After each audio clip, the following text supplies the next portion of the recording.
طلوع فجر داخل ہو رہی ہے تو نبی اسلام نے فرمایا جلدی جلدی جو اپنے سامنے برتن ہے نا اس میں سے تھوڑا سا لے لو تاکہ وہ ٹرانزیشن پیریڈ کا تھوڑا سا ایج حاصل کر لو. جس طرح بخاری مسلم میں حدیث ہے کہ جس نے طلوع آفتاب سے پہلے فجر کی ایک رکعت بھی پا لی اس نے پوری نماز پا لی, اور جس نے غروب آفتاب سے پہلے عصر کی ایک رکعت پا لی اگرچہ باقی کی 3 رکعتیں اس کی غروب آفتاب کے بعد ہوئی اس کو عصر کی نماز اس کی قضا نہیں ہوگی. تو ٹرانزیشن پیریڈ کا ایڈوانٹیج لیا, نہ کہ یہ کہ آپ نے یہ تماشا لگانا ہے کہ آپ یہاں تو پاکستان میں آپ اذانوں پہ اٹھے نا تب بھی آپ آدھا گھنٹہ کھاتے رہے تو اذان, تو روزہ نہیں ہوگا اس سے. اچھا ہاں جی نہیں ہوگا, بالکل نہیں ہوگا. بڑا ایک سنجیدہ معاملہ ہے اور یہ حساس معاملہ ہے, اس پہ ذرا آپ کی بہت ہی گہری نگاہ رہنی چاہیے. اچھا یہ اس مسئلے کا بھی کوئی حل ہے؟ جدید تقاضوں میں یہ ہوتا ہے جی سفر میں بھی افطار تک پہنچے نہیں, ہمارے یہاں تو یہ ہوتا ہے کہ جی بھاگ رہے ہیں, دوڑ رہے ہیں, حادثات ہو رہے ہیں, ایکسیڈنٹس ہو رہے ہیں, کھجور منہ میں رکھنا ہے, تو اگر تھوڑی 5-10 منٹ تاخیر ہو جائے, یہ چلے آدھا گھنٹہ ہو جائے تو روزہ چلا جائے گا ہاتھ سے, یہ باقی رہے؟ نہیں روزے کو کوئی فرق نہیں پڑنا. دیکھیں جلدی کے چکر میں تو ہم نے دیکھا ہے کہ یہاں پہ اہل حدیث حضرات تو بعض اوقات 5 منٹ پہلے ہی اذان دے دیتے ہیں, تو لوگوں کے روزے توڑوا رہے ہیں. اچھا ہاں جی بالکل, ہم نے اپنے جہلم شہر کے اندر آبزرو کیا ہے کہ آج کل بالکل وہ اذانیں ان کی ٹھیک ہے, حنفیوں کے بھی بعد ہو رہی ہیں. جیسے ہی رمضان شروع ہونا ہے نا ایک دن میں کون سا ایسا ٹائم ٹیبل چینج ہو جاتا ہے, بس ایک ان کے دماغ میں ایک چیز چھائی ہوئی ہے تو وہ اذان پہلے دے دیتے ہیں, لوگوں کے روزے توڑوا دیتے ہیں. آپ نے ٹائم ٹیبل کو فالو کرنا ہے. حالانکہ اہل حدیث حضرات کا سب سے بڑا ادارہ دارالاسلام پبلیکیشن ہے, ان کی اپنی ٹائمنگ کے مطابق بھی نا 6-7 منٹ پہلے وہ غروب آفتاب کروا رہے ہوتے ہیں, اور دارالاسلام کی ٹائمنگ بالکل درست ہے. تو وہ اپنی ٹائمنگ کو بھی فالو نہیں کر رہے. وہ 1955 کے اندر کہیں انہوں نے کوئی ٹائم ٹیبل ان کے لوگوں نے اس وقت کوئی کیلکولیٹ جو لمیٹڈ سورسز کے اندر کیے, ہم ان کی نیت پہ شک نہیں کرتے, لیکن اب تو ہمیں پتہ چل چکا ہے کہ پراپر ٹائمنگ کیلکولیٹ کرنے کا طریقہ کیا ہے. تو اس کے بعد تو اب میرا خیال ہے کوئی گنجائش نہیں ہونی چاہیے. تو یہ افراتفری مچانا اور اس کی وجہ سے ایکسیڈنٹ کرنا کوئی ضرورت نہیں ہے. تاخیر ہو جائے تو کوئی مسئلہ نہیں, کوئی مسئلہ نہیں ہے. تاخیر جس کو کنڈیم کیا گیا نا وہ جان بوجھ کے تاخیر کرنا ہے, بیٹھے ہوئے ہیں اور جان بوجھ کے آپ جو ہے نا وہ افطار کو لیٹ کر رہے ہیں خام خواہ, تو ظاہر ہے کہ آپ اللہ کے حکم کو توڑ رہے ہیں نا. سنت تو یہ ہے کہ آپ نے سحری جو ہے وہ لیٹ سے لیٹ کرنی ہے اور افطار جلدی سے جلدی کرنا ہے, لیکن ٹائم سے پہلے نہیں کرنا. اور اس کے پیچھے حکمت یہ ہے کہ اسلام کی ایک مینٹالٹی ہے کہ انسانیت کی جس میں بہتری ہو. بہتری تو یہی ہے نا کہ آپ کے روزے کا سپین کم ہو جائے گا, وہاں سے آپ ساری لیٹ کریں اور افطار ٹائم پہ فوراً کر لیں تو آپ کو وہ تکلیف اور مشقت جو روزے کی ہے وہ کم سے کم وقت کے لیے گزارنی پڑے گی. باقی اس کو جو سنی شیعہ کنفلکٹ بنا کے ایک مصیبت کھڑی کر دی ہے نا تو یہ بالکل غلط ہے. اچھا کچھ ریسرچر نام نہاد یہ بھی کہتے ہیں جی دین تو ایک ہی ہے, اللہ تعالیٰ نے جو وقت رکھ دیا وہ سب کے لیے یکساں ہے. مثلا حضرت عیسیٰ علیہ السلام کے زمانے میں جو روزے رکھے جاتے تھے, آج ان کی قوم یا ان سے چاہنے یا محبت کا دعویٰ کرنے والے چاند دیکھ کے افطار کر رہے ہیں. اگر تو اصلاً تو ہمیں وہیں تک جانا چاہیے, تاخیر کرنی چاہیے, بجائے یہ کہ بالکل جب سورج اپنی کرنیں چھوڑ رہا ہو, رخصت کر رہا ہو, اس وقت الوداع نہ کہیں. دیکھیں جی قرآن میں بالکل واضح ہے کہ آپ نے روزے کو مکمل کرنا ہے رات ہونے تک. اب رات کی ڈیفینیشن جو ہے وہ یہی ہے کہ غروب آفتاب کے بعد رات ہو جاتی ہے. یہ جو شام کا لفظ بولا جاتا ہے نا وہ غروب آفتاب سے لے کے عشاء کا وقت داخل ہونے تک کو شام نہیں کہا جاتا. شام جو ہے وہ غروب آفتاب سے پہلے ہے. عصر اور مغرب کا درمیانی جو فرق ہے نا اسے شام کہا جاتا ہے. جو لوگ وہ اہل تشیع حضرات بھی پلی لیتے ہیں نا کہ جی لیل کا لفظ ہے, تو لیل رات ہے. رات کب شروع ہوتی ہے؟ جب غروب آفتاب ہوگا. ہاں تو بس غروب آفتاب کے بعد رات شروع ہوگی. آپ غروب کو انشور کریں, یہ میں بھی اس حق میں ہوں کہ غروب کو انشور کرنا ضروری ہے. میں تو ان نظانوں کے ساتھ روزہ نہیں کھولتا. اتفاق کرتے ہیں کہ پہلے مغرب کی نماز پڑھ لیں پھر افطار کریں. نہیں, پہلے آپ افطار کریں. ظاہر ہے اس مشقت میں اپنے آپ کو ڈھونڈ ڈالنا ہے. آپ پہلے افطار کریں پھر تسلی سے آپ نماز پڑھیں. کہتے ہیں کہ خود سنت کا طریقہ کار بھی یہ رہا اور شیخین کا طریقہ کار بھی یہ. وہ جو الموطا ممالک سے یہ روایت پیش کرتے ہیں وہ منقطع ہے. اچھا ہاں جی, وہ جس راوی نے بیان کیا ہے نہ حضرت ابو بکر کا زمانہ اس نے پایا نہ حضرت عمر کا, اور اس نے کہا جی شیخین جو ہیں وہ نماز مغرب پڑھنے کے بعد افطار کرتے تھے. وہ الموطا ممالک کی روایت ہی منقطع ہے. بلکہ میں ایک دفعہ اپنے استاد کے پاس بیٹھا ہوا تھا, جو میری ایک ہی ریکارڈنگ ہے مولانا اسحاق صاحب رحمہ اللہ کے ساتھ, جو 40 کوسچنز ہیں جو 23 مارچ 2012 کو ریکارڈ ہوئے تھے.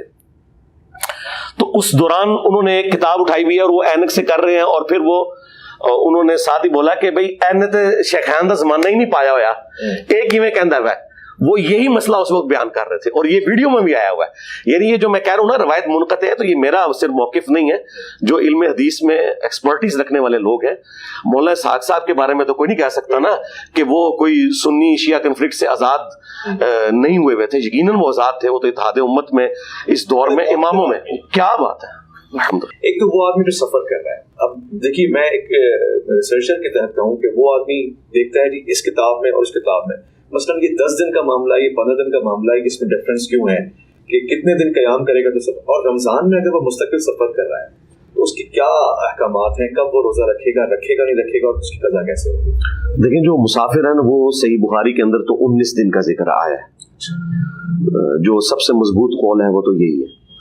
لیکن عموماً جب ہم سفر میں روزے سے متعلق پوچھ رہے ہوتے ہیں اس میں تو سب کے سب لوگ مسافر ہی ہوتے ہیں, کیونکہ جو ٹرانزیشن پیریڈ ہے, مثلاً آپ کراچی سے فیصل آباد اگر آئے ہیں سپوز 3 مہینے کے لیے, روزہ تو آپ کے لیے ایشو اس وقت ہے جب آپ کراچی سے فیصل آباد کا درمیانی سفر اختیار کر رہے ہیں. اچھا, تو یقیناً وہ تو آپ مسافر ہی ہیں, کیونکہ مسلسل ٹرانزیشن پیریڈ میں آپ کسی ایک جگہ تو آپ 19 دن کے لیے رک بھی نہیں رہے, تو اس دوران آپ اپنا روزہ چھوڑ سکتے ہیں. 19 دن آپ کہہ رہے ہیں یہی رہے گا جی, 19 دن یعنی آپ 19 دن درمیانے سفر, جی درمیانہ جو سفر ہے وہ تو آپ ہے ہی مسافر ہے نا. میں وہ بات کر رہا ہوں کہ جو 19 دن کے لیے آپ اگر کہیں جائیں نا, 19 دن سے زیادہ کے لیے, تو آپ وہاں پہ مقیم ہیں, ٹھیک ہے نا. تو پھر وہاں پہ جب آپ پہنچ گئے وہاں تو آپ نے روزے رکھنے ہی ہے نا.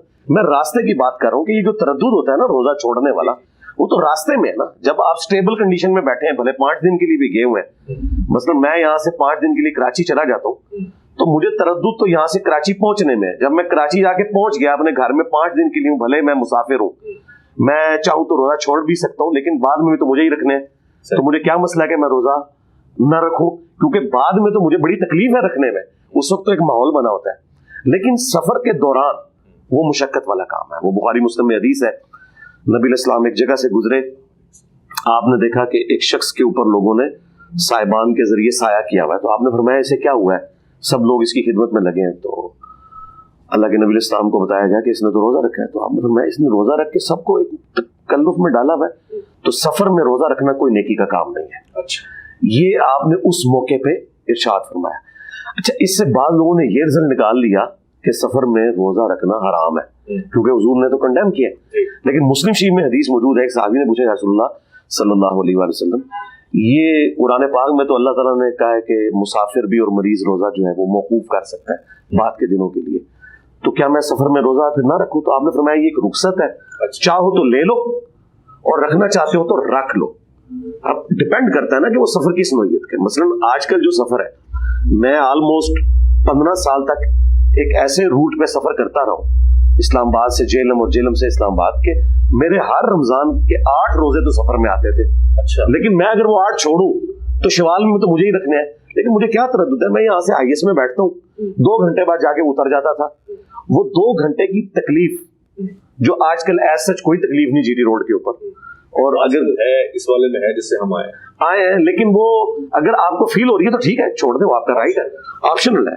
آپ یہ بھی نہیں, آپ ایون اگر ہوائی جہاز کے ذریعے بھی سفر کرتے ہیں تب بھی آپ روزہ چھوڑ سکتے ہیں, وہ شرعی حکم کوئی نہیں بدل سکتا, رکھ بھی سکتے ہیں. اچھا, بخاری مسلم میں ایک حدیث ہے کہ نبی علیہ السلام ایک سفر کے دوران تھے, تو آپ صلی اللہ علیہ وآلہ وسلم کے چند ساتھیوں نے روزہ رکھا ہوا, چند نے چھوڑ دیا. جب افطار کا وقت آیا تو جنہوں نے روزہ رکھا تھا وہ تو سارے لیٹ گئے, ان میں تو ہمت ہی نہ رہی, اور جو بغیر روزے والے تھے انہوں نے خیمے لگائے, ان کے افطار کا بندوبست کیا. اس میں نبی علیہ السلام نے ورڈکٹ دی کہ آج روزہ نہ رکھنے والے روزہ رکھنے والوں پر بازی لیں گے. یہ حدیث بخاری میں بھی ہے اور مسلم کے اندر. اچھا, آپ نے روزہ رکھا, اس وقت تو بڑی ہمت سے رکھ لیا, بعد میں اندازہ ہو کہ یار میں تو یہ چلا ہی نہیں سکتا. تو بخاری مسلم میں حدیث ہے کہ نبی علیہ السلام جب فتح مکہ کے لیے نکلے تو عصر کے وقت میں جا کے آپ نے اعلانیہ صحابہ کو جمع کیا اور یوں پیالہ فضا میں بلند کیا اور روزہ اپنا توڑ دیا عصر کے وقت, حالانکہ پیچھے 2.5-3 گھنٹے ہی رہ گئے تھے. اور آپ نے فرمایا کہ سب لوگ روزہ توڑ دو, کیونکہ آگے جنگ ہونے والی تھی. مطلب یہ روزہ اگر نہ توڑتے انہوں نے کیا لڑنا تھا آگے. کچھ لوگوں نے کہا کہ خیر ہے 2-2.5 گھنٹے ہم نکال ہی لیں گے, تو روزہ ہم نہ ہی توڑے. تو نبی علیہ السلام فرمایا کہ وہ میرے نافرمان ہیں جنہوں نے روزہ نہیں توڑا.